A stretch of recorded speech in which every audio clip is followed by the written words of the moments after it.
Friends welcome back to our channel మాసా money vlogs. కొత్తగా మన ఛానల్ చూసే వాళ్ళు ఎవరైనా ఉంటే కనుక మన ఛానల్ని సబ్స్క్రైబ్ చేసుకుని సపోర్ట్ చేస్తారని కోరుకుంటున్నాను. ఇవాళ గోబీ ఫ్రైడ్ రైస్ ఎలా తయారు చూపించబోతున్నానండి. నేను ఇంతకుముందు ఆల్రెడీ షార్ట్ అప్లోడ్ చేశాను, అందుకే మళ్ళీ చెప్పట్లే స్పీడ్లో పెట్టేశాను. హాయ్ ఆల్, గోబీ 65 ఎలా ప్రిపేర్ చేసుకోవాలో చూసేద్దామండి. ముందుగా కాలీఫ్లవర్ని పీసెస్గా చేసుకొని వాటర్లో వాష్ చేసుకొని తీసుకోవాలండి. ఇందులోనే రుచికి సరిపడా సాల్ట్, 1/2 టేబుల్ స్పూన్ పసుపు, 1.5 టేబుల్ స్పూన్ కారము, 1 టేబుల్ స్పూన్ గరం మసాలా పొడి, 1 టేబుల్ స్పూన్ ధనియాల పొడి, 1 టేబుల్ స్పూన్ బియ్యం పిండి, 2 tablespoon cornflour, 2 tablespoon మైదా పిండి, కొంచెం అల్లం వెల్లుల్లి పేస్ట్, అలానే కొంచెం వాటర్ వేసుకుంటూ వీటన్నిటిని బాగా కలిసేలాగా కలుపుకోవాలండి. వాటర్ అనేది ఎక్కువ వేసుకోకండి, మరీ లూజ్ అయిపోయిందంటే కనుక పిండి అనేది పీసెస్కి అంటుకోకుండా ఉంటుంది. తర్వాత డీప్ ఫ్రై కోసం ఆయిల్ వేసుకొని, ఆయిల్ హీట్ అయిన తర్వాత మనం ముందుగా మ్యాగ్నేట్ చేసుకున్న కాలీఫ్లవర్ పీసెస్ని వేసుకొని మంటని మీడియం ఫ్లేమ్లో పెట్టుకొని కుక్ చేసుకోవాలంటే అప్పుడు మనకు క్రిస్పీగా వస్తాయి, టేస్ట్ చాలా బాగుంటుంది. వీటిని సాంబార్లోకి, పప్పులోకి సైడ్ డిషెస్గా తీసుకోవచ్చు, స్నాక్స్గా కూడా తీసుకోవచ్చు. ఇప్పుడు మనమైతే గోబీ రైస్ని ఎలా ప్రిపేర్ చేసుకోవాలో ప్రాసెస్ అయినా చూసేద్దామండి. ఫస్ట్ స్టవ్ ఆన్ చేసుకొని ప్యాన్ పెట్టుకోండి. అందులో ఒక 2 టేబుల్ స్పూన్ ఆయిల్ అయితే వేసుకోండి. ఆయిల్ కొంచెం హీట్ అయిన తర్వాత దీంట్లోనే ఒక 4-5 వెల్లుల్లి రెబ్బను పైన పొట్టు తీసేసుకొని ఇట్లా చిన్న చిన్న పీసెస్గా చేసుకొని వేసుకోండి. ఇలా ఈ విధంగా వేసుకోవడం వల్ల మనకి టేస్ట్ అనేది చాలా బాగుంటుంది అనమాట. ఇవి కొంచెం అయితే ఫ్రై అయితే చేసుకుందాము. తర్వాత దీంట్లోనే ఒక 2-3 పచ్చిమిరపకాయలని ఈ విధంగా సన్నగా అయితే పొడుగ్గా కట్ చేసుకొని వేసుకోండి. మనకి ఫ్రైడ్ రైస్లో అన్నీ కూడా మనం వేసుకునే వెజిటేబుల్స్ అన్నీ కూడా సన్నగా పొడుగ్గా కట్ చేసుకోవడం వల్ల టేస్ట్ అనేది బాగుంటుంది అనమాట. ఇలాగా దీంట్లోనే ఒక పెద్ద ఉల్లిపాయను కూడా మనము సన్నగా పొడుగ్గా కట్ చేసుకొని అయితే వేసుకుందాము. ఇలాగా వేసుకుని ఒక్క నిమిషం కూడా అవసరం లేదండి, జస్ట్ అట్లాగా కలుపుకొని దీంట్లోనే మనము ఒక 1/2 కప్పు క్యాబేజీని కూడా ఇలా సన్నగా పొడుగ్గా కట్ చేసుకొని అయితే వేసుకుందాము. ఇవి అన్నీ మనకి బాగా ఏం కుక్ అవ్వాల్సిన పని లేదండి, హాఫ్ కుక్ అయితే సరిపోతుంది అనమాట. తర్వాత దీంట్లోనే ఒక 1/2 క్యాప్సికమ్ కూడా ఇలాగ సన్నగా కట్ చేసుకొని అయితే వేసుకోండి.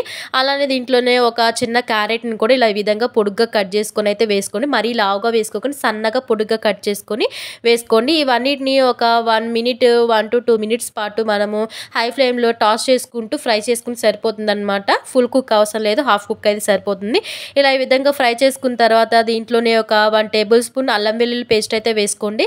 ఈ అల్లం వెల్లుల్లి పేస్ట్ అనేది ఒకసారి అంతా వీటన్నింటికి పట్టేలాగా కలిపేసుకొని కొంచెం పచ్చివాసన పోయేంత వరకు మనం ఫ్రై చేసుకుంటే సరిపోయేది. తర్వాత దీంట్లోనే ఒక 1 టేబుల్ స్పూన్ రెడ్ సాస్ అయితే వేసుకోండి.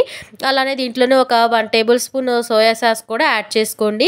ఇవన్నీ మనకి డీమార్ట్లో ఈజీగా దొరుకుతాయండి, చిన్న చిన్న క్వాంటిటీలో దొరుకుతాయి అనమాట. ఒకసారి తెచ్చిపెట్టుకున్నామంటే మనం అప్పుడప్పుడు చేసుకోవచ్చు.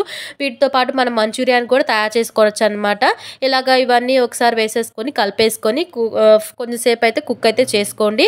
ఈ విధంగా కుక్ చేసుకున్న తర్వాత దీంట్లో మనం ముందుగా ఫ్రై చేసుకున్నాం కదండి గోబీ అనేది, ఆ గోబీ అంతా కూడా దీంట్లోకి వేసేసుకొని ఒకసారి అంతా కలిపేసుకొని మనకి ఆ స్పైసెస్ అంతా కూడా ఇప్పుడు వేసుకున్న సాస్ కానీ, రెడ్ సోయా సాస్ కానీ అదంతా కూడా మనకి వీటికి పట్టేలాగా వేసుకోండి. దీనికి మీ దగ్గర వెనిగర్ ఉంటే కనుక వెనిగరు దీంట్లో యాడ్ చేసుకోవచ్చు అండి. నా దగ్గర వెనిగర్ అయితే లేదు, అందుకని ఇవి 2 మాత్రమే వేస్తున్నాను. ఇవి కొంచెం ఫ్రై అయిన తర్వాత దీంట్లోనే రైస్ కూడా యాడ్ చేసేసుకోండి. మీరు ఇప్పుడు నేను చూపించేవన్నీ కూడా తక్కువ క్వాంటిటీకి నేను చూపించానండి. మీరు ఎక్కువ క్వాంటిటీలో చేసుకునే పని అయితే కనుక వీటిని కొంచెం ఎక్కువ తీసుకుంటే సరిపోతుంది అనమాట. రైస్కి తగ్గట్టు మీరు ఎంత క్వాంటిటీలో చేసుకోవాలనుకున్నారో అవన్నీ ఎక్కువ అనేది యాడ్ చేసుకోండి. ఇక నేనైతే కొంచెమే చేస్తున్నాను అనమాట, అందుకని నాకు దీనికైతే సరిపోతుంది.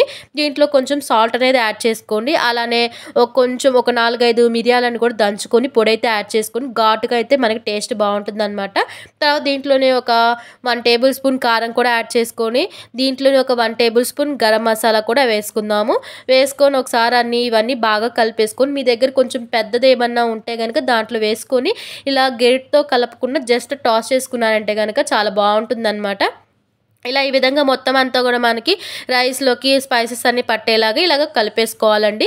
తర్వాత దీంట్లోనే కొంచెం కొత్తిమీరని కూడా యాడ్ చేసుకొని ఒకసారి అంతా కూడా బాగా కలిపేసుకొని హై ఫ్లేమ్లో పెట్టుకొని మనం దీన్ని టాస్ చేసుకున్నట్లయితే కనుక చాలా అంటే చాలా బాగుంటుంది అనమాట. అచ్చం బయట మనకి ఎట్లా దొరుకుతుందో అదే టేస్ట్ అయితే వస్తుందన్నమాట. ఒకసారి మీరు కూడా తప్పకుండా ట్రై చేయండి. మా మదర్ ఇక్కడ కొంచెం దాన్ని లిఫ్ట్ చేయలేక నార్మల్గా గెంటితో కలుపుతున్నారనమాట. మీరు కనుక టాస్ చేసుకున్నట్లయితే టేస్ట్ అంటే సూపర్గా ఉంటుంది.